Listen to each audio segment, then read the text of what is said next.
सिद्धेभ्यः ॐ नमः सिद्धेभ्यः ॐ नमः सिद्धेभ्यः ॐ शुद्धात्मने नमः। नमो अरिहन्ताणं नमो सिद्धाणं नमो आयर्याणं नमो वज्रायाणं नमो लोये सौवसाहुणं परम भये सब खंडिके परम कांड समुदाय सहज अखंडित ज्ञानमय जयवंते जिनराय विघ्न हरन मंगल करन नमो सिद्ध सुखकार नेमि चंद जिन जगतपति साधु वचन गुणधार।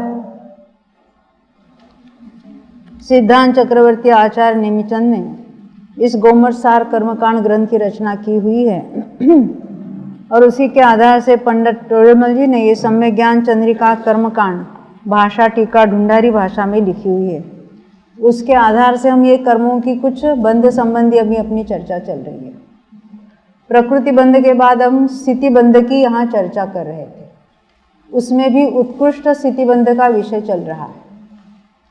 तो इन जनरल सबसे उत्कृष्ट स्थितिबंध कौन जीव करता है? तो कहते कि संक्लेश वाला करता है। पहले संक्लेश वाला करता है। तो संक्लेश उत्कृष्ट किसके होगा? तो संगी पंचेंद्रिय मिथ्या दृष्टि जीव। अभी वो सम्य दृष्टि जिन प्रकृतियों को बांधता है, ये चार प्रकृतियों को छोड़कर उत्कृष्ट बंध करने वाला कौन सी? तीर्थंकर, आहारक, द्विज और देवायु का उत्कृष्ट बंध तो मुनिराज करते हैं। ये चार को छोड़कर बाकी शेष प्रकृतियां हैं, उनका उत्कृष्ट स्थितिबंध कौन करेगा? संगी पंचेंद्रिय मिथ्या दृष्टि जीव। सर्व संक्लेश में तो जो अति अप्रशस्त है वो सर्व संक्लेश में, इसलिए यथा योग्य संक्लेश में उत्कृष्ट स्थितिबंध करेगा। क्योंकि प्रत्येक जुदी जुदी जो उत्तर प्रकृतियां है उसका अपना अपना उत्कृष्ट बंध कितना हो सकता है वो हमने अभी लिस्ट पढ़ी।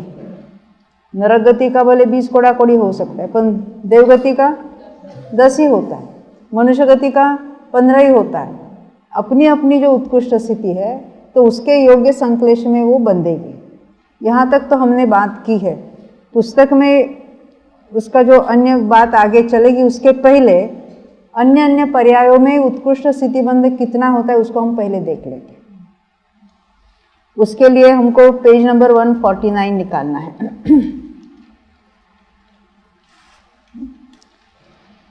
कुछ प्रश्नों को लेके फिर आगे बढ़ेंगे। अनादि अने ध्रुवमां शू फरक छे? देखो, अनादि बंधने वाली कौन सी प्रकृतियां हैं? ध्रुवबंधी प्रकृतियां जो हमने कही, ज्ञानावरण है, दर्शनावरण है, अंतरा है, मिथ्यात्व, सोलाकषा है, भय जुगुप्सा, ये कैसे अनादि से बंध रही है। ऐसा नहीं कि बंध वो शादी कब हो सकती है? अगर बंध विच्छित्ति होकर नीचे के गुणस्थानों में आता है तो उसको शादी कहेंगे, पर तब तक कैसे वो अनादि है। ध्रुव कब कहेंगे? वो बनते ही रहे कायम। तो बनते ही रहे कब हो सकता है? अभव्य में हो सकता है। भव्य में क्या है? बंध विच्छित्ति हो गई तो बंध रुक गया, उसको अभी ध्रुव नहीं कहेंगे। अनादि का अर्थ अनादि से बनती आ रही, उसको अनादि कहेंगे। बंध रुक गया और फिर नीचे के गुणस्थानों में आकर फिर बंधना चालू होगा तो उसी को शादी भी कहेंगे। परंतु अनादि से बनता रहता है और कायम बनता ही रहेगा, ऐसा किसके में होगा? अभव्य में होगा, इसलिए वहाँ उसको ध्रुव कहेंगे। बाकी भव्य जीव में तो बंध विच्छित्ति होती, उसको अध्रुव में चली जाएगी। एक प्रश्न है, पंचेंद्रिय कितने समय तक रहता है? हमने जो चर्चा की थी, पंचेंद्रिय कितने समय तक रहता है ये नहीं चर्चा की थी। पंचेंद्रिय प्रकृति का बंध लगातार कोई जीव करे तो कितने काल तक कर सकता है, ये बात है। अब वो जो पंचेंद्रिय रहेगा उसकी बात नहीं है यहाँ पर। तो हमने ये बात देखी थी कि जो नारकी जीव है सारे ही पंचेंद्रिय जाति का ही बंद करते हैं।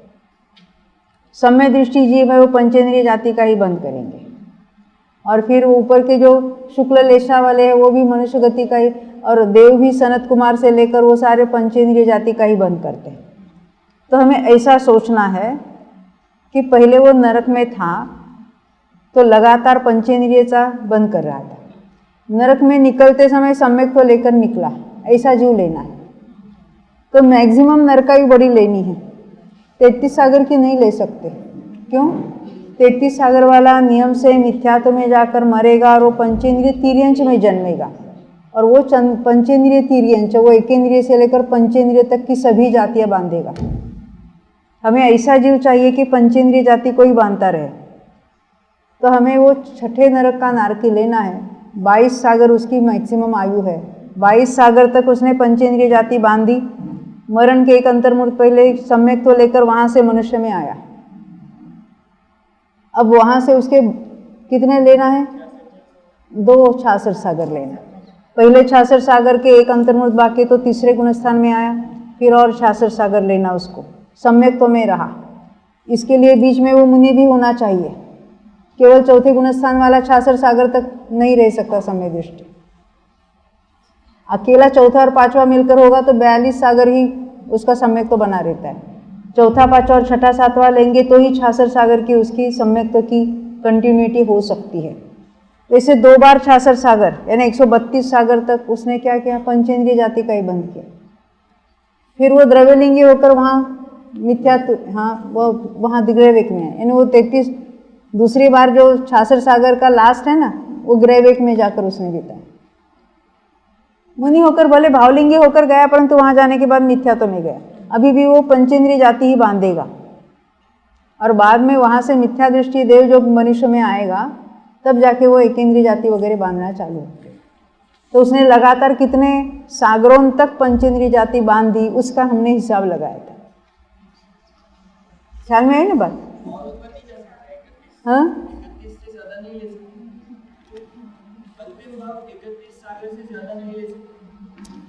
आपने कहा 31, वो अंतिम भाव अगर 31 से ज़्यादा लेना है तो उसको सम्य दृष्टि रखना पड़ेगा। तो 2 66 सागर कहाँ चले जाएंगे? 2 66 सागर और 33 सागर कैसे लेंगे? वो 33 वाला वो उसमें इंक्लूड करना पड़ेगा, क्योंकि उसको लास्ट भाव उसको देव का बड़ा मिथ्यात्व में बिताना है। इतना ही हो सकता है, उससे ज़्यादा नहीं।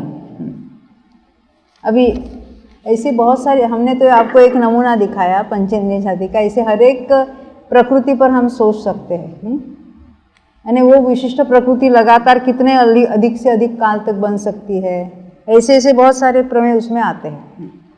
अब देवगति का जीव तिर्यंचायु बांधने के बाद सम्य दर्शन कर सकता है? बिल्कुल कर सकता है। अगली पर्याय में वह जाने के काल में वह सम्य दर्शन छूट ही जाएगा। आप ही बोलो।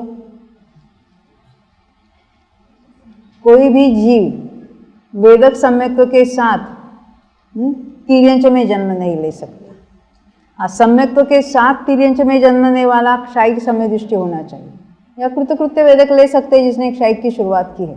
देव तो क्षायिक की शुरुआत करते नहीं है।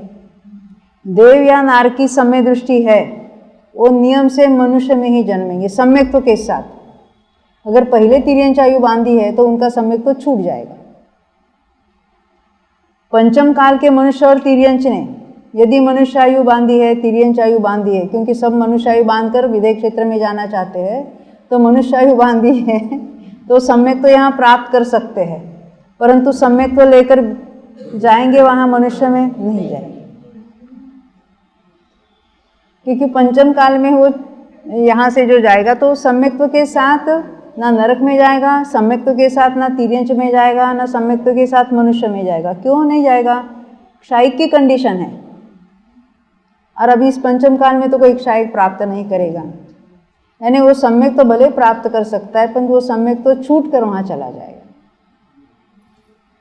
क्योंकि बहुत सारे लोग ऐसा कहते हैं ना, हमको अभी कहाँ जाना है? महाविदेह में जन्म लेना। क्यों? निमित्त नक्की करके रखा है ना, यहाँ हमारा कार्य नहीं होने वाला है, वहाँ जाने के बाद तीर्थंकर हमारा कार्य कर देंगे, ऐसा मान लिया है। पर वहाँ भी 5 मलेच्छ खंड होते, मालूम है? हाँ, और वहाँ लेंस में उत्पन्न होगा तो वहाँ कोई धर्म की प्रवृत्ति नहीं है। नहीं, हमको सिमंदर भगवान ही चाहिए, जुगमंदर बाहु सुबाहु संजातक स्वयं प्रभु कोई नहीं चलेगा। ये नहीं, ये हमारी भ्रमणा है कि हमने किसी एक को हमारा नक्की कर दिया है। अरे यह जीव अनंतों बार समूह शरण में जाके आया है, एक दो बार नहीं, और कई पर से तो होता ही नहीं, होता है तो अपने से ही होता है। जो यहाँ हो सकता है उसके लिए आगे में वादे क्यों कर रहे हैं? क्योंकि अभी नहीं करना चाहता है और भविष्य में वहाँ जाऊँगा फिर करूँगा। अभी क्या करना है? अभी ज़रा पैसा कमाना है, बच्चों को ठिकाने लगाना है, क्या करें? वेदक लेकर नहीं, कृतकृत्य वेदक लेके जाएगा। वेदक सम्यक्त्व के साथ भोग भूमि में भी नहीं जाएगा, क्योंकि जो तिर्यंच और मनुष्य में जन्मने वाला है वो क्षायिक सम्यक तो हो तो ही जाएगा। देखो, श्रेणिक की बात सबको मालूम है। श्रेणिक राजा ने पहले नरकायु का बंध किया था, बाद में सम्य दृष्टि हुए, बाद में क्षायिक सम्य दृष्टि हुए, तीर्थंकर प्रकृति का भी बंद किया। अब वो क्षायिक लेके नरक में गए।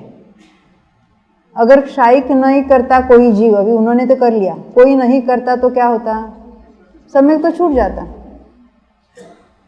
ऐसे ही किसी ने भोग भूमि की भी आयु क्यों न बांधी हो, मिथ्या दृष्टि भोग भूमि की आयु बांधता है, बाद में सम्यक तो प्राप्त किया, हाँ कर सकता है।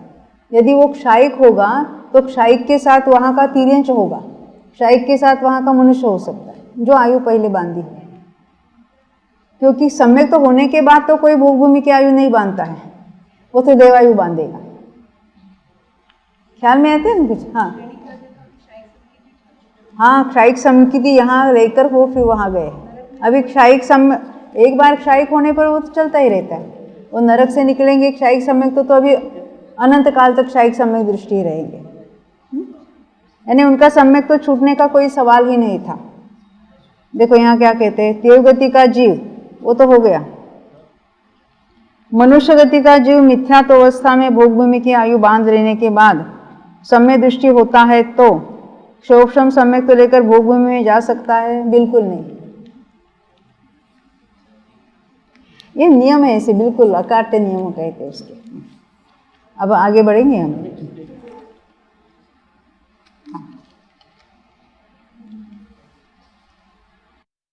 ये हम उत्कृष्ट स्थिति बंध को देख रहे थे, पेज नंबर 149 पर आना है। पहला पैराग्राफ वहां से देखते, देखो यानी एकेंद्रिय जीव कौन सी प्रकृति कितने बांधेंगे, द्विंद्रिय कितने बांधे, उत्कृष्ट स्थिति की बात है।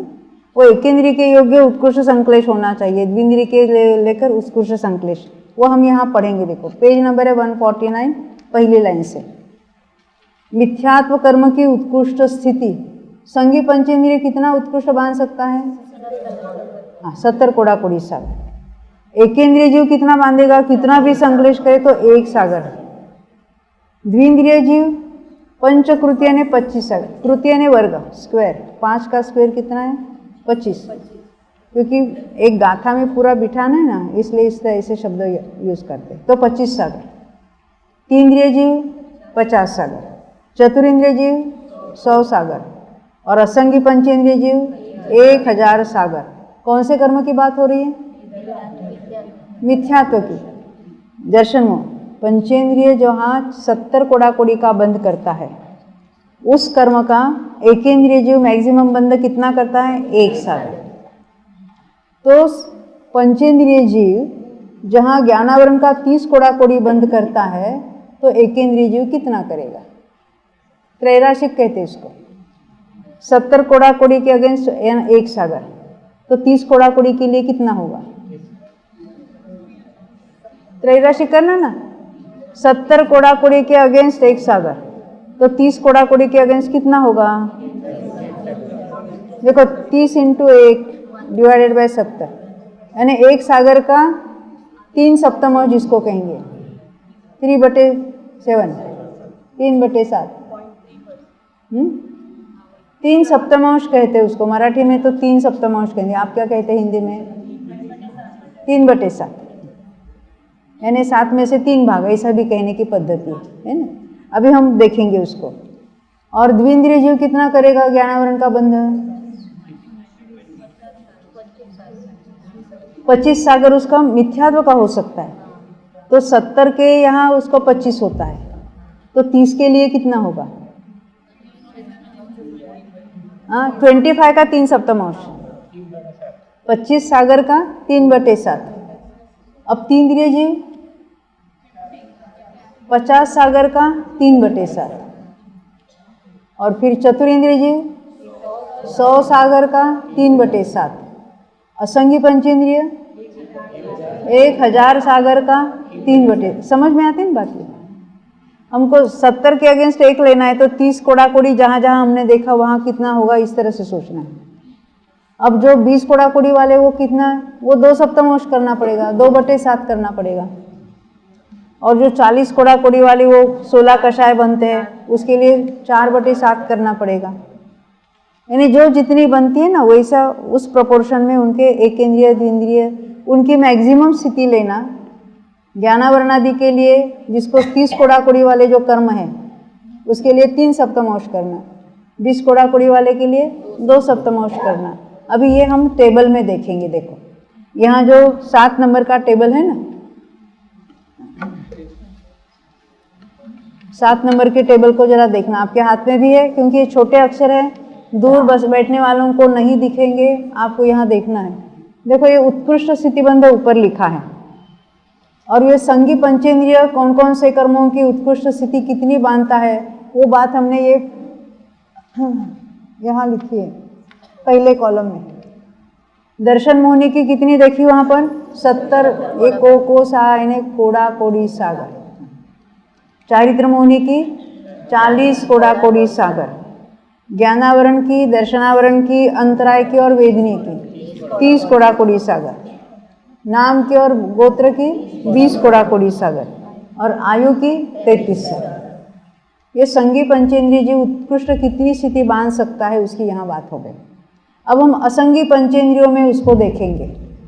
वो दर्शन मोहिनी की उत्कृष्ट स्थिति कितनी बांध सकता है, तो 1000 सागर अति संक्लेश में। और चारित्र मोहिनी की कितनी बांधेगा? देखो नीचे कितना, 1000 सागर का 4/7, जिसको हम 4 सप्तमांश कहते हैं। प्रोपोर्शन वही होगा उसका। ज्ञानावरण, दर्शनावरण, अंतराय और वेदनी के लिए 1000 सागर का 3 सप्तमांश, क्योंकि वो 30 कोड़ा कोड़ी वाली प्रकृति है। इन प्रकृतियों को तीसीय कहते हैं। 20 कोड़ा कोड़ी वाली जो प्रकृति है उसको बीसीय कहते हैं, और जो 16 कषाय वगैरह उसको 40य कहते हैं। इनका जो प्रोपोर्शन बंद का ऐसा ही रहेगा, उत्कृष्ट का उतना भाग हम करेंगे। नाम गोत्र की 1000 सागर का 2 सप्तमांश। आयु कितनी बांध सकता है? कोई असंगी पंचेंद्रिय, संगी पंचेंद्रिय ने तो 33 सागर की देवायु बांधी है, नरकायु भी उतना बांध सकता है। असंगी पंचेंद्रिय पल्य का असंख्यात्वा भाग, देवायु भी और नरकायु भी। बाकी मनुष्यायु तिर्यंशायु बांधेगा तो करोड़ पूर्व की बांध सकता है असंगी भी जीव। हाँ, नरक में भी जाएगा वो पल्ले के असंख्यात्व मैक्सिमम की बात है। हाँ, 10,000 वर्ष की तो बांध ही सकता है, और मैक्सिमम कितनी बांध सकता है? तो देखिए पल्ले के असंख्यात्व भाग प्रमाण। तो मेरा ये प्रश्न है, असंगी पंचेंद्रिय जीव मरकर देव में जा सकता है, तो कौन से देव में जा सकता है? हाँ, भवनत्रिक। क्या सही है? भवनत्रिक। भवनत्रिक का अर्थ होता है भवनवासी, ज्योतिषी और व्यंतर। भवनवासी की मिनिमम आयु 10,000 वर्ष, व्यंतरों की मिनिमम आयु 10,000 वर्ष, ज्योतिषियों की मिनिमम आयु पल्य का 8वां भाग, असंख्यात्वा भाग में। तो असंगी पंचेंद्रिय मरकर ज्योतिषी में नहीं उत्पन्न हो सकता। हाँ, भवनवासी और व्यंतर में जा सकता है, वहाँ की आयु बांध सकता है, और ऊपर तो जाएगा नहीं सौधर्मादि में। वो तो साधिक पल्य प्रमाण ही वहाँ मिनिमम भी आयु साधिक पल्य प्रमाण होती है उसकी। हाँ, आगे देखते। देखो ये हमने असंगी की बात देखी। अभी चतुरिंद्रिय जीव, चतुरिंद्रिय की मैक्सिमम मिथ्यात्व कितनी है? 100 सागर। अब ज्ञानावरण के लिए क्या करेंगे? उसको 3 सप्तमांश करेंगे, 3/7। और फिर चारित्र मोहिनी के लिए 4/7, नाम गोत्र के लिए 2/7। और आयु वो कितना बांध सकता है? असंगी पंचेंद्रिय की बात, चतुरिंद्रिय कितनी बांध सकता है? पूर्व कोटि की, क्योंकि चतुरिंद्रिय जीव मरकर कभी देव में नहीं जाएगा, वो देवगति देवायु नहीं बांध सकता। चतुरिंद्रिय जीव मरकर नरक में नहीं जा सकता, वो ना नरक गति बांधता है ना नरकायु बांधता है। वो बांधेगा तो क्या बांधेगा? मनुष्य और तिर्यंश गति और आयु बांधेगा। तो मैक्सिमम मरकर कहाँ उत्पन्न हो सकता है? करोड़ पूर्व की आयु में उत्पन्न हो सकता है। इतनी मैक्सिमम आयु वो बांध सकता है। इसलिए वहाँ आगे सर्वत्र वो पूर्व कोटि लिया। 1 करोड़ पूर्व, 1 पूर्व 2 पूर्व ऐसे करोड़ पूर्व। जो हम कहते हैं सीमंदर भगवान की आयु कितनी है? 1 करोड़ पूर्व। उसका अर्थ क्या है? 1 पूर्व में हमने कितने देखे थे कल? 70,56,000 करोड़ वर्ष। उसको 1 बार 2 बार 3 बार करोड़ बार ले ले। ख्याल में आई बात है? 3 इंद्रिय की मैक्सिमम मिथ्यात्व की स्थिति कितनी बांध सकता है? 50। अभी बाकी उसका 4 सप्तमांश 3 सप्तमांश 2 सप्तमांश देख रहे हैं ना। आयु तो सबकी पूर्व कोटि तक बनती है। द्विंद्रिय के लिए मैक्सिमम कितनी है? 25 सागर, और उसका भी प्रोपोर्शन ले लेना। और एकेंद्रिय के लिए मैक्सिमम 1 सागर, और उसके प्रोपोर्शन में ज्ञानावरणादि की स्थिति बांधेगा। ये समझ में आई बात? ये उत्कृष्ट स्थिति उनके अपने अपने संक्लेश में होगी। एकेंद्रिय के जीव के भी अपने अपने संक्लेश विशुद्धि चलेगी। जब उनकी योग्य उसकी विशुद्धि चलेगी तो कम स्थिति बंद करेगा, जब संक्लेश है तो अधिक बनेगा। उसकी रेंज कितनी वो हम जगन्य स्थिति बंद में देखेंगे। अभी तो हमने कौन कितना बांधता है इसकी बात देखी थी। अभी हमें जाना है उल्टे पेज से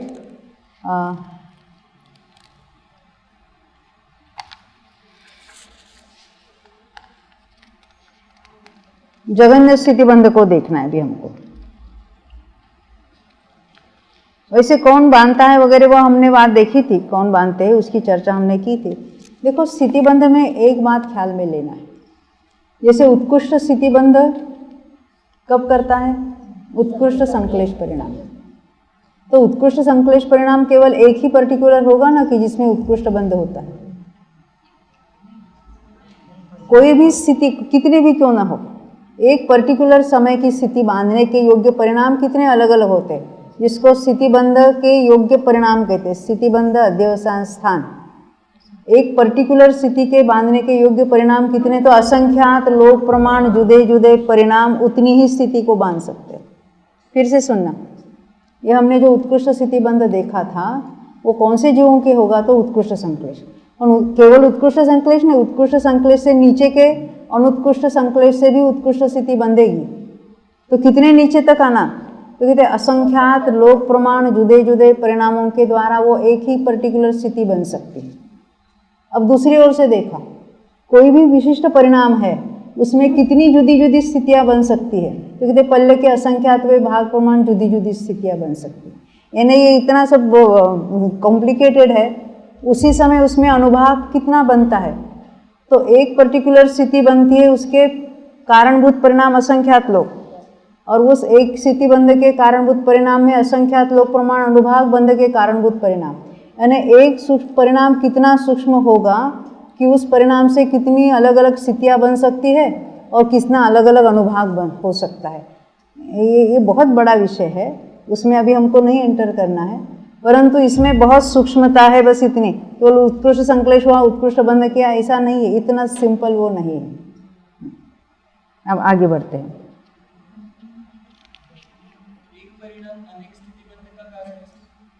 एक पर्टिकुलर स्थिति एक परिणाम है, अलग अलग जीव कर रहे हैं, तो उनमें कौन सी स्थिति बन सकती है? तो पल्ले के असंख्यात वे भाग प्रमाण अलग अलग स्थितियां बन सकती है। यानी केवल वही पर्टिकुलर परिणाम यही स्थिति बांधेगा ऐसा नहीं है। संक्लेश विशुद्ध और शुद्ध, इसका ऑर्डर क्या होगा? देखो संक्लेश का अर्थ होता है तीव्र कषाय, विशुद्ध का अर्थ होता है मंद कषाय। कहीं कहीं विशुद्धि वितरागता के अर्थ में कहीं कहीं आता है शब्द, वो बात अलग है। सामान्य से कर्मबंध में जो संक्लेश विशुद्धि की बात करते हैं, मंद परिणाम को विशुद्धि कहेंगे, तीव्र परिणाम को संक्लेश कहेंगे। शुद्ध है ना वितराग परिणाम, शुद्ध परिणाम से बंध नहीं होता। ये बंध योग्य परिणाम कैसे? शुभ अशुभ भाव जिसको हम कहेंगे, तीव्र मंद कषाय कहेंगे, वो बंध के परिणाम।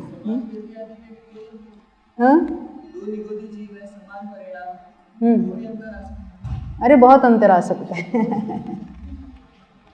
उसी परिणाम से अलग अलग स्थितियां बन सकती है ना, क्योंकि कोई बहुत तीव्र परिणाम है, एक पर्टिकुलर परिणाम है, वो ज्ञानावरण की उत्कृष्ट स्थिति बांध रहा है, तो क्या मिथ्यात्व की भी उसकी 70 कोड़ाकोड़ी बन सकती है? क्या बन सकती है, पर कम भी बन सकती है। अभी तो जिसको कहेंगे डिटेल्स है, जानना चाहते हो तो बहुत अपने सारे आगम पड़े हैं जानने के लिए। वहाँ तो इतना है कि एक पर्टिकुलर स्थिति बंद कर रहा है या एक पर्टिकुलर प्रकृति बंदी है, तो उसके साथ कौन कौन सी सभी 120 में से कितनी प्रकृतियाँ बनती है, और वो उत्कृष्ट बंदेगी कि अनुत्कृष्ट बंदेगी, इसका सारा हिसाब लगा लो। इसको सन्निकर्ष कहते हैं। वो हर एक में अनुभाग में अलग अलग है, स्थिति में अलग अलग है, प्रकृतियों में।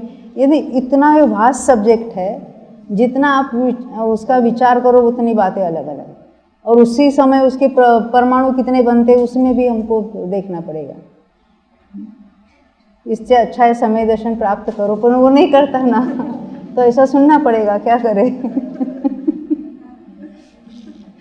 घबरा कर तो करोगे कि नहीं करे? नहीं, हाँ, ये महाधौला में ये सब बहुत विस्तार से, इसीलिए उसका नाम ही महाबंध है।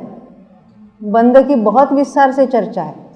देखो षटखंडों में 5 पहले खंड है ना, वो सब पर जो टीका है उसका नाम है धौला, उसकी 16 पुस्तकें हैं। पर अकेला छठा खंड है, उसका नाम ही महाबंध है, उसमें 7 बड़ी बड़ी पुस्तकें हैं, और वो 5 खंडों पर धौला वो टीका है, वीरसेन स्वामी ने रची हुई। छठा खंड ओरिजिन, वो 5 खंडों में भी पहला ही खंड वो तो पुष्पदंत आचार्य ने, बाकी तो सभी भूत बलिया आचार्य ने पूरी की है, पर छठा खंड तो भूत बलिया आचार्यों की ओरिजिनल रचना है, उसके कोई टीका अवेलेबल नहीं है, उसका कोई स्पष्टीकरण किसी ने किया हुआ नहीं। अपने यहाँ हुआ ना, उसका पूरा स्वाध्याय हुआ भाई, 1450 लेक्चर हुए उसके, 7 भागों के, 7 पुस्तकों के, और वही हमने कल बताया था ना, उससे 200 पेजेस तो हमने उसमें से डिराइव किए। उसमें बहुत चर्चा, हमारे श्रोता खाली सुनते नहीं है, बहुत उल्टे पुल्टे प्रश्न करके उसमें चर्चा करते हैं। फिर हमको उनको आगम निकाल कर उसके प्रूफ देने पड़ते कि पहले भाग में ये बात आई थी, तीसरे भाग में ये बात आई थी, 5वें भाग में ये आई थी, इसलिए ये बात ऐसी है। इस तरह से हमने उसको चर्चा करके वो डिराइव किया। हाँ देखो, यहाँ हम जगन्य स्थितिबंध की बात करेंगे। ये तो हम यहाँ तो बिल्कुल बहुत स्थूल चर्चा चल रही है ना, थोड़ा जानने लायक कुछ है ना अपने आगम में। खाली वो गिनती करते ना करोड़ों की और अब्जों की, क्यों? यहाँ तो बहुत सारी गिनती है, अनंतों में और असंख्यातों में, क्योंकि गिनती का शौक है ना। किसका? पैसे का? हम तो असंख्यातों में अनंतों में डील करते, आप करोड़ों में करते होगे। अब देखो, हम जगन्य स्थितिबंध की बात करेंगे। उत्कृष्ट स्थितिबंध अति संक्लेश में होता था, आयु की बात छोड़कर, क्योंकि आयु ना अति संक्लेश में बनती है ना अति विशुद्धि में बनती है, मध्यम परिणामों में आयु बनती होती है, ये आयु का नियम है। बाकी 7 प्रकृतियों में हमने नियम क्या बताया था? जहाँ संक्लेश ज़्यादा वहाँ स्थिति अधिक, वो शुभ हो या अशुभ प्रकृति, उससे कोई मतलब नहीं। स्थिति ज़्यादा कब होती है? संक्लेश में। स्थिति कम कब बनती है? विशुद्धि में। अब ये हम जगन्य की बात करेंगे। पेज नंबर है 147।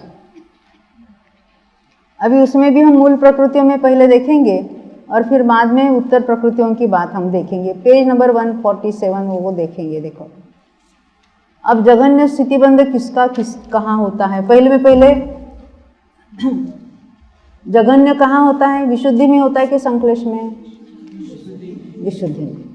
तो जाहिर है अभी मूल प्रकृतियों की बात है, तो मूल प्रकृतियाँ कहाँ बंधती, कहाँ अंतिम बनती है, उसकी बंध विच्छित्ति कहाँ होती है? ज्ञानावरण की, दर्शनावरण की, नाम गोत्र की वगैरह वगैरह कहाँ पर होती है? 10वें में। और मोहिनी की कहाँ होती है? 9वें में। तो जहाँ वो अंत में बनती है वहाँ उसकी विशुद्धि ज़्यादा है ना, वहाँ उसका जगन्य बंध होगा। ये तो कॉमन सेंस, पहले हम अपना लॉजिक लगाते हैं फिर इसमें पढ़ें। इसमें केवल हमको याद नहीं करना है, हमको लॉजिक लगा के देखना है।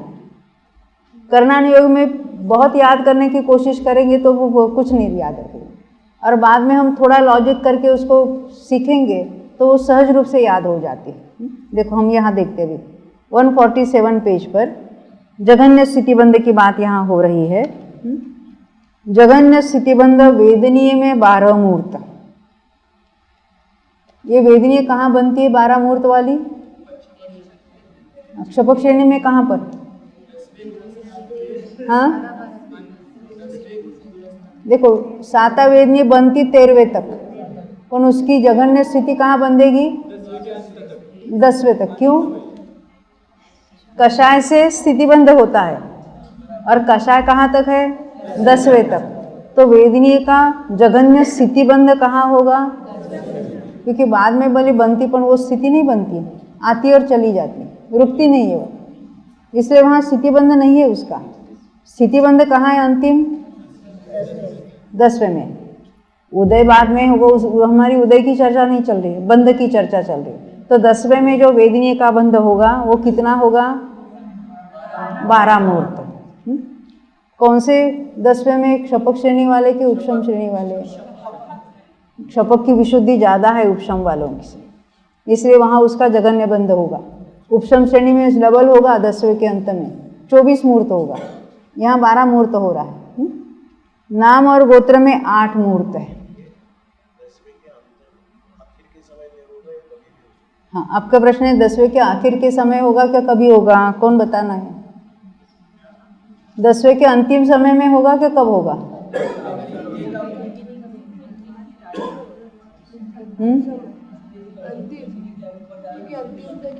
देखो स्थितिबंध का जो घटना है वो समय समय में नहीं होता है। स्थितिबंध जो अंतर्मूर्त का अंदर तो उतना ही बनता है फिर घटता है, फिर अंतर्मूर्त उतना बनता है फिर घटता है। भले परिणाम अनंत गुणा विशुद्ध हो रहा है, अनुभाग में जो परिवर्तन होना है वो प्रति समय होगा 10वें में, परंतु स्थितिबंध का जो चेंज होना है, जो घटते चला जाना है, वो अंतर्मूर्त तक उतना स्थितिबंध, फिर घटेगा, फिर उतना, फिर घटेगा। तो अंतिम जो स्थितिबंधापसरण का काल है वहाँ तक उतना का उतना स्थितिबंध हुआ। अकेला एक समय नहीं लेना, उसके पूर्व कुछ समय ले लेना। अभी उसके अपना यहाँ विषय नहीं, वो लब्धिसार में हमने देखा था स्थितिबंधापसरण क्या, स्थिति कांडक क्या होता है, वहाँ उसकी बात है। उतने अंतर्मूर्त तक उसका समान स्थितिबंध होगा। हम अंत में इतना लिखेंगे, अंतिम समय में होता ही होता है, पर कुछ समय पहले से उतना स्थितिबंध चालू है। तो नाम गोत्र का हमने 8 मूर्त देखा। अवशेष 5 कर्मों में एक एक अंतर्मूर्त है। अवशेष 5 कर्मों के नाम कौन बताएंगे? यहाँ वेदनीय हुआ, नाम हुआ और गोत्र हुआ। ज्ञानावरण का कितना होगा? अंतर्मूर्त। दर्शनावरण का? कौन से दर्शनावरण का? 4। और निद्रा प्रचला का? वो तो 8वें में बंद, वो तो जब बंद इच्छित हुए तो अंत कोड़ाकोड़ी का बंद था, यहाँ 12वें के अंत में आए है ना। तो ज्ञानावरण हुआ, दर्शनावरण हुआ, और कौन है? अंतराय। कितना होगा?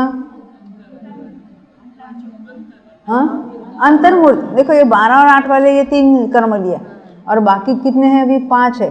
तो बाकी 5 में किस किस को लेना? आपने लिया ज्ञानावरण, दर्शनावरण, अंतराय और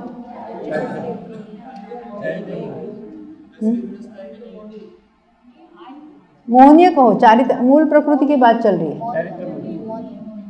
अकेले मोहनीय कहो। मोहनीय का कितना होता है? अंतर्मूर्त। कब होगा? 9वें के अंत में, संज्वलन लोभ का, संज्वलन लोभ का होगा। परंतु यहाँ मूल प्रकृति में मोहनीय का कहेंगे। मोहनीय कहने से मिथ्यात्व का मत समझना। मिथ्यात्व का अंतर्मूर्त बंध कब होगा?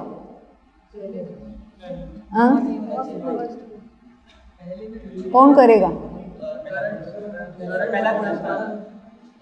मैंने क्या पूछा? मिथ्यात्व का अंतर्मूर्त वाला बंध कौन करेगा? अरे पहला गुणस्थान वाला अंत कोड़ा कोड़ी का बंद कर रहा है करण लब्धि के अंतिम समय में। अंतर्मूर्त का कोई नहीं करेगा, क्योंकि एकेंद्रीय भी करेगा तो सागर में पल्ले का असंख्यात्वा भाग कम करेगा, उससे कम कोई नहीं करेगा। यहाँ मोहनीय का जो जगन्य बंध कहा है वो 9वें गुणस्थान के अंत में होने वाला संज्वलन लोभ का लिया। एक एक प्रकृति अलग अलग लेंगे तो वो अलग होगा। संज्वलन मान का भी 15 दिन का होगा, माया का, इस तरह से उल्टे क्रम से आएंगे तो हम बताएंगे आपको। यहाँ जो मूल प्रकृति की बात है, आयु का मिनिमम बंध कितना होगा? अंतर्मूर्त। कौन सा वाला? वो लब्धि अपर्याप्त वाला, वो भी अंतर्मूर्त होता है। मिनिमम आयु कितनी, मैक्सिमम कितनी हमने देखी थी? 33 सागर। मिनिमम कितनी है? अंतर्मूर्त। कौन सा वाला अंतर्मूर्त? वो जब मिनिमम पॉसिबल जो लब्धि अपर्याप्त का जघन्य भोग है उतना, ये आयु में है।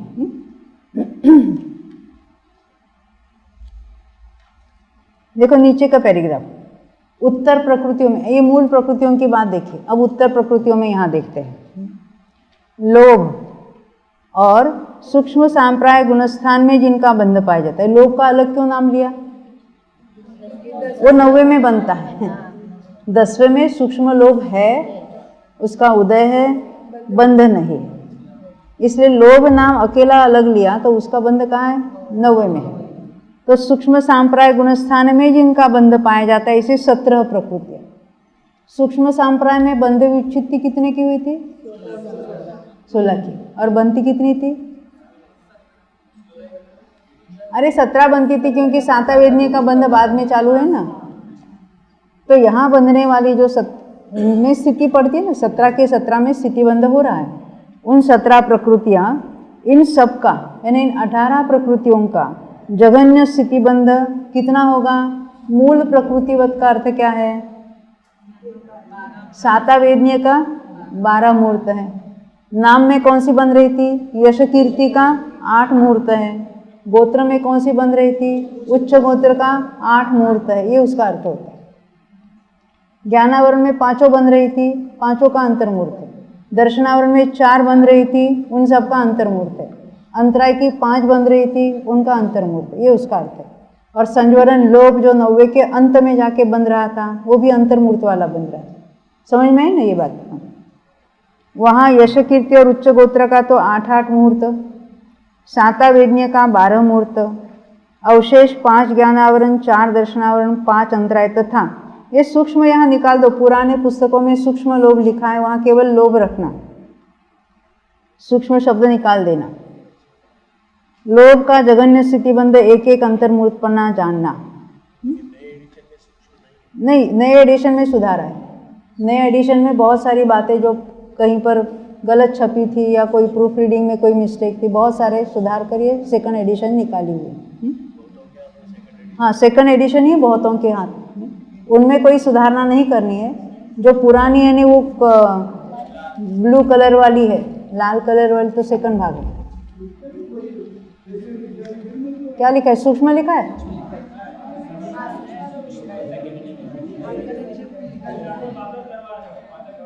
हाँ, बादर करवाया है ना, लिखा है ना, निकाला तो था क्या वो करवाया तो बाद, अभी छापते समय हमने ये करेक्शन करवा के प्रूफ रीडिंग करवाई है। हाँ, नहीं की होगी तो सुधार लेना अपने अपने पुस्तक में। देखो, 5 अंतराय तथा लोभ का, ये वहाँ बादर का ही लोभ है, वो सूक्ष्म निकाल देना शब्द। बादर लिखने की जरूरत नहीं है, वो बादर ही है वहाँ पर। 90 गुणस्थान में लोभ का बंध वो बादर का ही हो रहा है। जघन्य स्थिति बंध एक एक अंतर्मूर्त प्रमाण जानना। अब विशेषार्थ देखो, 17 प्रकृतियों का जघन्य स्थिति बंध क्षपक 10वें गुणस्थान के अंत में है, तथा यहाँ पर भी सूक्ष्म शब्द निकालना। लोभ का जघन्य स्थिति बंध क्षपक 9वें गुणस्थान के अंत में। क्रोध का कितना है? संज्वलन क्रोध का 2 महीना, मान का 1 महीना, माया का 15 दिन और पुरुष वेद का 8 वर्ष। देखो, हमने देखा था क्षपक श्रेणी चढ़ते समय पहले बंध किसका रुकता है? पुरुष वेद, 90 के पहले भाग में, वहाँ तो 8 वर्ष का बंध हो रहा है। फिर आगे चलकर क्रोध का रुकता है, वहाँ 2 महीने का बंध हो रहा है। आगे चलकर मान का रुकता है, वहाँ अंत में उसका 1 महीने का बंध था। और आगे चलकर माया का रुका तो वहाँ 15 दिन का बंध था। फिर लास्ट में एक अंतर्मूर्त लोभ का हो रहा था, ये उसका अर्थ है। वो निकाल लेना। नहीं, सूक्ष्म लोभ का कभी बंध नहीं होता। सूक्ष्म लोभ करना, सूक्ष्म वो किया जाता है, जिसको सूक्ष्म कृष्टि की जाती है, सूक्ष्म सृष्टि का करने का कार्य होता है। सूक्ष्म कृष्टि का उदय तो 10वें में हो जाता है। हाँ, 148 पेज निकालना है। ये हमने देखी कहाँ किसकी क्या स्थिति बनती है। तीर्थंकर, आहारक द्विक, इन 3 प्रकृतियों का जघन्य स्थितिबंध अंतः कोड़ाकोड़ी प्रमाण है। देखो तीर्थंकर प्रकृति का बंध मिनिमम स्थिति कहाँ बंधेगी? हमने मैक्सिमम देखी नरक के सन्मुख वाली, जहाँ विशुद्धि ज़्यादा है। 8वें गुणस्थान में जहाँ बंध विच्छित्ति होती है वहाँ मिनिमम स्थिति बंधेगी, फिर भी वो अंत कोड़ाकोड़ी है। अंत कोड़ाकोड़ी जो चौथे वाला बांधता है उससे छोटा वाला अंत कोड़ाकोड़ी 8वें वाला बांधे। अंत कोड़ाकोड़ी के भेद बहुत है। जैसे हम कहेंगे ना लेस देन 100, तो 80 भी लेस देन 100 हुआ, 60 भी लेस देन 100 होगा, 40 भी लेस देन 100 हो गया। ऐसे अंत कोड़ाकोड़ी करते गए, कोड़ाकोड़ी से नीचे तो अनेक करोड़ होगा ना उसका अर्थ, तो उसमें भेद बहुत है। तो 8वें में उसके मिनिमम स्थिति बंधेगी, इसलिए जघन्य भी इतना ही है। यह ऊपर बताया हुआ जघन्य स्थितिबंध सभी प्रकृतियों में नियम से शपक श्रेणी वाले के अपनी अपनी बंध विच्छित्ति के समय में होता है, क्योंकि जहाँ उसकी अंतिम बंध है वहाँ उसकी विशुद्धि उस योग्य जो है वहाँ पर उसका जघन्य स्थितिबंध होता है। 29 प्रकृतियों का जघन्य स्थितिबंध तो ऊपर बताया। यानी जो देखो शपक श्रेणी में जो कहाँ पर अभी वो लब्धिसार जिन्होंने अटेंड किया है, अंतरकरण करने के बाद ऊपर जिनका बंध होता है, जैसे अभी हमने क्रोध मान माया लोभ पुरुष वेद वगैरह देखा था, उसका जघन्य ऊपर है। परंतु शपक श्रेणी में 8वें गुणस्थान में जिनकी बंध विच्छित्ति देखी थी उनका बंध कितना हो रहा था? 8वें गुणस्थान में बंध किसी भी प्रकृति का कितना होता है? तो अंतः कोड़ाकोड़ी सागर होता है। तो वहाँ पर उनको नहीं लेना, उनका जघन्य बंध किसके होगा? वो एकेंद्रिय जीवों के होगा। अब देवगति का हमने देखा 8वें गुणस्थान में बंध विच्छित्ति होती है, वो देवगति का जघन्य बंध कौन करेगा? चौथे गुणस्थान वाला भी अंत कोड़ाकोड़ी करेगा। असंग एकेंद्रिय द्विंद्रिय तीन्द्रिय चतुरेंद्रिय बांधते नहीं है। असंगी पंचेंद्रिय कितना बंद करेगा? अभी 1000 सागर के प्रोपोर्शन में नाम कर्म है ना वो, तो 1000 सागर का जो प्रोपोर्शन 2 सप्तमांश उसमें कुछ कम, ये असंगी पंचेंद्रिय उसका मिनिमम बंद कर सकता है, ये उसका अर्थ होता है। देखो अभी 143 की नीचे की पैराग्राफ देखना है। 29 प्रकृतियों का जघन्य स्थितिबंध तो ऊपर बताया, तीर्थंकर वगैरह 4 देखे और बाकी 10वें गुणस्थान में उसकी भी बात देखी। अवशेष 91 का बाकी रहा, उनमें से वैक्रिक षटक, ये आगे लिखा ना एक मिथ्यात्व इन 7, इसको निकाल देना वहाँ से, केवल वैक्रिक षटक रखो। वैक्रिक षटक को छोड़कर शेष 85 प्रकृतियों का, 84 के बदले 85 करो। देखो 143 की टीका सेकंड लाइन में क्या लिखा है? उनमें से वैक्रिक षटक, आगे के 2-3 शब्द निकाल देना।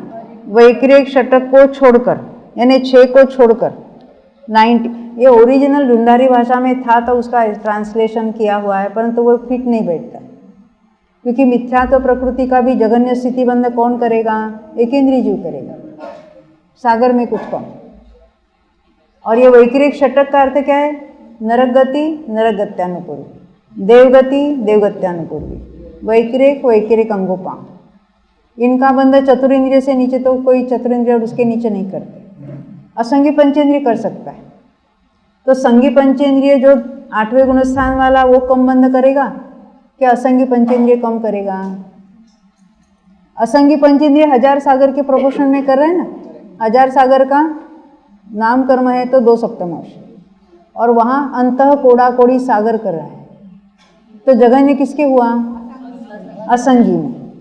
इसलिए असंगी में वैक्रिक षटक को, असंगी को जो छोड़कर बाकी प्रकृतियाँ जो है वो कौन जघन्य बंद करेगा? वो एकेंद्रिय बादर पर्याप्त एकेंद्रिय करेगा। यही बात यहाँ पढ़ रही थी, फिर से पढ़ना। देखो ऊपर जो शपक की होती है ना वो छोड़ दी, 10वें गुणस्थान वाली लोक की 9वें में, फिर पुरुष वेद और अन्य 4 संज्वलन वो सब ऊपर छोड़ दिया। बाकी का जगन्य बंध कौन करेगा? तो वैक्रिक षटक का कौन करेगा? असंगी पंचेंद्रिय। और बाकी जो रिमेनिंग है उसका कौन करेगा? तो एकेंद्रिय जीव करेगा। यही कह रहे हैं। तो शेष 85, 84 के बदले 85 लिखो। 85 का जगन्य स्थिति बंध 85 करो उसको, 84 के बदले 91 रिमेनिंग थी, उसमें से 6 का बंध असंगी करेगा, बाकी की 85 का जगन्य स्थिति बंध कौन करता है? देखो, यथा योग्य विशुद्धि का धारक बादर एकेंद्रिय पर्याप्त जीव करता है। वह अपनी अपनी उत्कृष्ट स्थिति के प्रतिभाग द्वारा त्रैराशिक विधान से जो जो प्रमाण हो उतना उतना जगन्य स्थितिबंध का प्रमाण जानना। देखो यहाँ वहाँ क्या लिखा है वो हमको नहीं पढ़ना है। एकेंद्रियों में हमने जो उत्कृष्ट स्थितिबंध देखा था किसी प्रकृति का, कितना देखा था? मिथ्यात्व का 1 सागर, वो उत्कृष्ट देखा। जगन्य कितना होगा? सागर में से पल्ले का असंख्यात्वा भाग कम करो, इतना। यानी उसकी रेंज कितनी बंधनी? इतनी है। पल्ले के असंख्यात्व भाग प्रमाण ही उसकी स्थिति के भेदों की रेंज है। उत्कृष्ट कितना? 1 सागर। जगन्य कितना? उसमें पल्ले का असंख्यात्वा भाग कम, यानी सागर माइनस पल्ले का असंख्यात्वा भाग, इतना। अब द्विंद्रिय, तीन्द्रिय, चतुरेंद्रिय, असंगी पंचेंद्रिय में कितना होता है उत्कृष्ट और जगन्य में भेद? तो उत्कृष्ट अपना अपना 25, 50, 100 या 1000 सागर, और जगन्य के लिए क्या करना? पल्ले का संख्यात्वा भाग कम कर देना। अपने अपने उत्कृष्ट में से पल्ले के संख्यात्व भाग कम कर दो, इतना अपना अपना जगन्य होगा। ये उसका अर्थ होता है। देखो जगन्य स्थितिबंध को हम पढ़ेंगे, उसके पहले जरा जगन्य स्थितिबंध का चार्ट देख लो। हाँ क्या?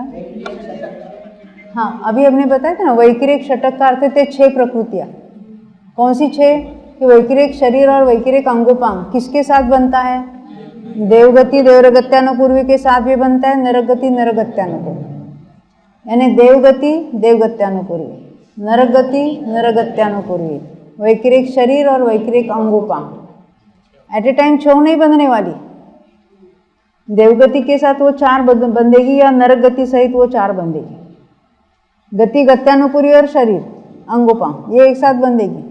यानी नरगति के साथ वैक्रिक 4 बंधेगी या देवगति के साथ वो 4 बंधेगी। ये उसका अर्थ होता है। तो वो बांधने वाला जगन्य बंधक कौन करेगा?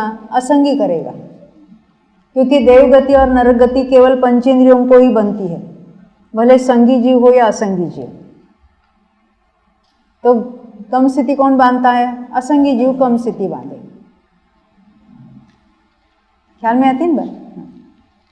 देखो, जब तक जीव क्षपक श्रेणी चढ़कर वो अंतरकरण करने के ऊपर नहीं पहुंचता है तब तक उसका बंध उससे, यानी वहां तक उसका बंध अंत कोड़ा कोड़ी सागर है। यानी एकेंद्रियों से भी कम स्थिति बंध कौन करता है? वो क्षपक श्रेणी चढ़ने वाला अंतरकरण करके जो ऊपर चला जाता है 90 के लास्ट में, तब जाके वो उसके स्थिति घटाते चला जाएगा। तब तक तो उसका स्थिति बंध अंत कोड़ा कोड़ी सागर ही है। इसलिए सभी में जो हम जगन्य स्थिति बंध बहुत सारी प्रकृतियों में एकेंद्रिय में ही ले लेंगे, और जो 10वें गुणस्थान वाली और 9वें गुणस्थान वाली कुछ प्रकृतियां हमने ऊपर बताई। अब आगे देखते। देखो ये पहले जरा चार्ट देख लो, तो हम आगे बढ़ेंगे, पुस्तक में से पढ़ेंगे बाद में। ये जगन्य स्थिति बंध, ये आयु बिना जगन्य स्थिति बंध की बात चल रही है। एकेंद्रियों में कितना होता है? अपने अपने उत्कृष्ट से पल्ले के असंख्यात्व भाग कम। तो जैसे हमने देखा था, मिथ्यात्व के लिए 1 सागर था, ज्ञानावरण के लिए 1 सागर का 3/7, उसमें से पल्ले का असंख्यात्व भाग कम। नाम गोत्र का उत्कृष्ट कितना था? सागर का 2/7, 1 सागर का 2/7, और जगन्य के लिए उसमें से पल्ले का असंख्यात्व भाग कम। ऐसे ही देखो, द्विंद्रियादि का अर्थ क्या है? द्विंद्रिय, तीन्द्रिय, चतुरेंद्रिय, असंगी पंचेंद्रिय, उनके लिए क्या है? अपने अपने उत्कृष्ट में से पल्ले का संख्यात्वा भाग कम, इतनी इसकी जगन्य स्थिति बनती है। यहाँ तक समझ में आई बात? अब उसके आगे मिथ्यात्व का, संगी पंचेंद्रिय जीव मिथ्यात्व का कितना करता है? अंतः कोड़ा-कोड़ी सागर का बंध करेगा। ये कब होगा? जब उसकी मिथ्यात्व अवस्था में मैक्सिमम विशुद्धि होगी तब। कहाँ होगी जिनल? हाँ जरा सुनो, हाँ बोलो। हाँ, करण लब्धि के अंत में जाके। वो भी कब? पहले से चौथे में जाने वाला कि पांचवें में जाने वाला कि सातवें में जाने वाला? सातवें में जाने वाले की विशुद्धि ज़्यादा होगी, उसका बंध भी कम होगा। देखो ये हमको तो सूक्ष्म का विचार करना है, केवल करण लब्धि कहने से नहीं काम चलेगा। पहले से जो सातवें में जाता है उसके पहले से विशुद्धि ज़्यादा है, तभी तो वो पहले से सातवें में। ऐसे केवल बाहर उसने व्रत अंगीकार किए इसलिए सातवें में जाता है, ऐसा अर्थ नहीं है उसका। हाँ, औक्षमिक हो या वेदक हो, दोनों की विशुद्धि ज़्यादा हो सकती है पहले से सातवें में। उसमें कोई औक्षमिक की लेने की आवश्यकता नहीं है। पर 3 करण परिणाम में अंतिम करण लिया तो वो औक्षमिक में अंतिम करण होगा, क्योंकि वेदक करने वाला 2 करण में भी जाता है। ये अंत कोड़ा-कोड़ी सागर। चारित्र मोहनी है, ज्ञानावरण और दर्शन अंतरा, अंतर्मूर्त। अभी आपको बताना ये कहाँ कहाँ होता है। हाँ, अभी हमने देखा है ना, तो चारित्र मोह में वहाँ कौन सा लेना? चारित्र, हाँ चारित्र मोहनी में लिया ना, यानी वो केवल लोभ को लेना पड़ेगा। हमने देखा था ना कि मान का कितना होता है? 15 दिन होता है। ऐसे माया का, मान का 1 महीना, क्रोध का 2 महीना, पुरुषवेद का 8 वर्ष, देखे थे ना। तो मेरा प्रश्न है, अनंतानुबंधी का मिनिमम कौन करेगा? संगी पंचेंद्रिय में हम मिनिमम करना है। अनंतानुबंधी का कहाँ होता है बंध? पहले दूसरे 2 में बंधा है ना। नहीं, जघन्य करने वाला पहले से जो सातवें में जाता है ना, वो जो जघन्य करेगा। हाँ। दूसरे में आने वाला तो संकलेश करके लौट कर आया हुआ है ना। हाँ, तो अप्रत्याख्यान का मिनिमम कौन करेगा? चौथे से सातवें में जाने वाला अंत में। और प्रत्याख्यान आवरण का मिनिमम कौन करेगा? 5वें से जाने वाला है? आगे बढ़ते अभी ये हो गया ना। वेदनी का 12 मूर्त और नाम गोत्र का 8 मूर्त, ही तो देख लिया आपने। आयु भी मिनिमम कितना बांध सकता है? तो अंतर्मूर्त की बांध सकता है। अभी हम पुस्तक में से थोड़ा पढ़ेंगे। देखो पेज नंबर 149 पर थे हम।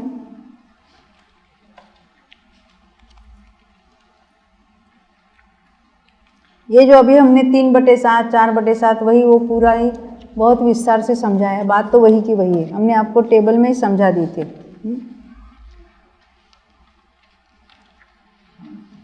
हाँ देखो, ये जो हमने पढ़ा ना अभी 149 हो गया। अभी आना आपने इस पेज पर 151 पेज पर आना। ये सारे त्रैराशिक विधि से असंगी में कितना, संगी में कितना, चतुरिंद्रिय में कितना, वो सारा उन्होंने डिराइव करके बताया है। अब 146 की जो टीका है ना, उसमें ऊपर क्या लिखा है? पहले जगन्य स्थिति बंध में कुछ विशेषता पाई जाती है। देखो 46 की नीचे टीका, संगी पंचेंद्रिय जीवों में जघन्य आबाधा अंतर्मूर्त प्रमाण है। अभी ये आबाधा क्या है? नया नाम निकला है ना आबाधा का। तो आबाधा के लिए, समझने के लिए ये आबाधा क्या होती है उसको हम समझेंगे आगे। उसके पहले कांडक वगैरह समझा है, पर फिर भी उसके लिए भी आपके पास जो चार्ट नंबर 11 है ना, उसको जरा पहले समझेंगे आबाधा क्या होती है। 11 नंबर का, उसके बाद में हम वो कांडक बिंडक वो बात देखेंगे यहाँ पर।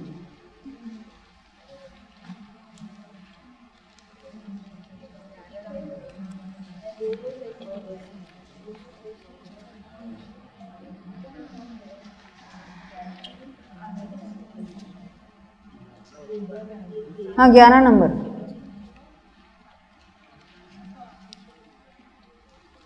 देखो आबाधा किसको कहना, पहले ये लेते हैं। कर्म का बंध होता है तो उस समय कुछ तो स्थिति बंधी, जैसे होंगे ना मिथ्यात्व की उत्कृष्ट स्थिति कितनी बंधी है? संगी 70 कोड़ाकोड़ी सागर। तो 70 कोड़ाकोड़ी सागर बंदी, उसका अर्थ क्या होता है? तो उसमें निषेक रचना होती है। निषेक रचना का अर्थ क्या है कि सभी जो कितने बंदे एट ए टाइम, एक पूरा समय प्रबुद्ध, एक लॉट इतना बंधा था, उसका 7वां भाग जो मोहिनी के खाते में आया था, तो वो सभी के सभी अनंत परमाणुओं में 70 कोड़ाकोड़ी सागर की स्थिति बंधी क्या? तो कहते उसमें निषेक रचना होती है। निषेक रचना होती है ने क्या है? निषेक किसको कहेंगे?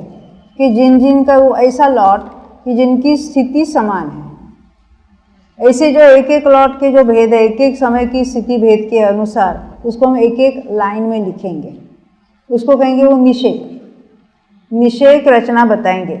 यानी 70 कोड़ाकोड़ी सागर की स्थिति बंधी है तो सारे परमाणु 70 कोड़ाकोड़ी सागर के बाद उदय में नहीं आने वाले।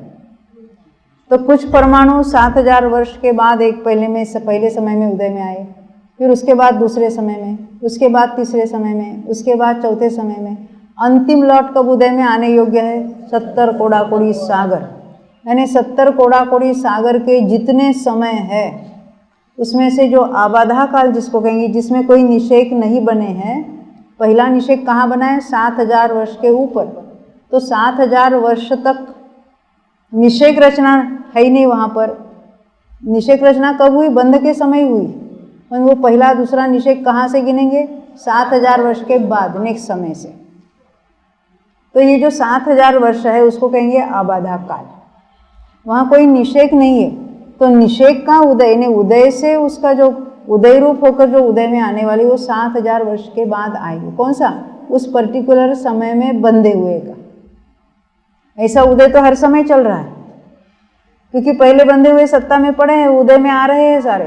पर इस समय बंधे हुए किस रूप से उदय में आएंगे? तो देखो उसको कहते हैं अभी एक कोई समय प्रबद्ध, यानी अनंतों का जो समय प्रबद्ध होता है उसका बंध हुआ है।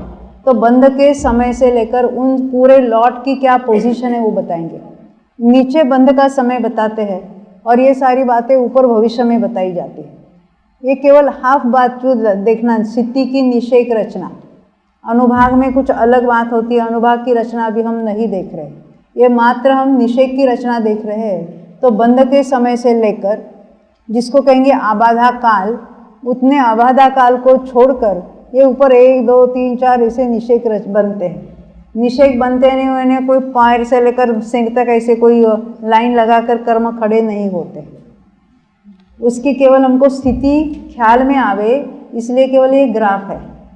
जैसे आपके वो पेपर में आता है ना, वो तो ऊपर गए शेयर, नीचे आए, लुढ़क गए, डिवैल्यूशन हुआ, तो हमारे पैसे भी तिजोरी में ऊपर से नीचे के खाने में गिरते, क्या होता है? उसकी वैल्यू कम हुई बताने के लिए वो ऊपर नीचे हम ग्राफ बताते हैं। ऐसे ये ग्राफ है। ये निषेक क्या है? तो कौन से परमाणुओं में कितनी स्थिति पड़ी, तो कितने ही परमाणुओं में 7000 वर्ष और एक समय इतनी स्थिति पड़ी। दूसरे लॉट में 7000 वर्ष और 2 समय इतनी, बनते समय इतनी है, बाद में वो ऊपर नीचे होते, उसकी बात अभी नहीं करेंगे। तो अंतिम निषेक कहाँ पड़ा है? 70 कोड़ाकोड़ी। बंध के समय से लेकर 70 कोड़ाकोड़ी सागर ऊपर, वहाँ तक प्रति समय एक एक निषेक पड़ा है। यानी वो उदय योग्य कहाँ से है? 7000 वर्ष को छोड़कर ये प्रथम निषेक उदय रूप होकर उदय में योग्य है। और बाद में एक एक समय ये जो चरम यानी अंतिम निषेक है उसकी जो स्थिति है उतनी स्थिति वहाँ बंधी, ऐसा हम कहेंगे। ये जरूरी नहीं कि मिथ्यात्व में हमेशा 70 कोड़ाकोड़ी का बंध होगा। ये अभव्य भी अंत कोड़ाकोड़ी का बंद कर सकता है, और वो एकेंद्रिय जीव तो सागर का ही बंद करेगा। समय हो गया। इसकी बात हम निषेक रचना आबाधा की चर्चा दोपहर में करेंगे। अभी तो अपना समय हो गया है। बोलो 24 भगवान।